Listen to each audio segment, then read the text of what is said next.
My dear brothers and sisters எல்லோரும் எப்படி இருக்கீங்க? நல்லா இருக்கீங்களா? ஓகே, சித்தப்பாவை பற்றி நான் 2 வீடியோ போட்டேன். மறுபடியும் எங்கள் மணி சித்தப்பாவை பற்றி தாங்க நான் சொல்ல போகிறேன். கேட்பீங்கன்னு நான் நினைக்கிறேன். எனக்கு பேர் வந்து மணி சித்தப்பாங்க. எங்கள் அப்பா பேர் செல்வம், எங்கள் சித்தப்பா பேர் மணி அவருடைய தம்பி.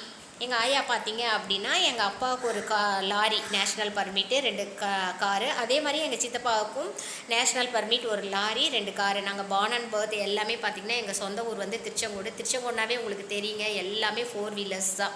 ஓகேங்களா? இப்போ என்னை வளர்த்தது எல்லாமே எனக்கு சித்தப்பா தாங்க. ஆஃப்டர் மேரேஜுக்கு அப்புறம் தான் எனக்கு வந்து எங்கள் அப்பாவுடைய பாசம் பிடிக்கும். ஸ்கூல் ஸ்டடீஸ் போது அதுக்கப்புறம் சித்தப்பா தாங்க. எங்கே போனாலும் அவரோட தான் போவேன். அது மட்டும் இல்லாமல் வருஷம் அவங்க சபரிமலைக்கு போவாருங்க. நான் வந்து சின்ன பொண்ணு, 3ஆவதோ 2ஆவதோ படிச்சிருக்கேன். அடுத்த நாள் சபரிமலைக்கு போகிறாங்கன்னா அதுக்கு முந்தின நாளே ட்ரெஸ் எல்லாம் தைச்சிட்டு என்னை வந்து 48 மைலுக்கு வந்து கூட்டிகிட்டு போனாங்க. My dear brothers and sisters, இன்றைக்கி அவர் உயிரோடு இல்லை. பட் இருந்தாலும் அவருடைய ஞாபகம் எனக்கு எப்பயுமே இருக்கும். My dear brothers and sisters, எங்கள் சித்தப்பானா எனக்கு உயிர். உங்களுக்கே சித்தப்பா பிடிக்குங்களா? பிடிச்சா எனக்கு கமெண்ட் பண்ணுங்கள்.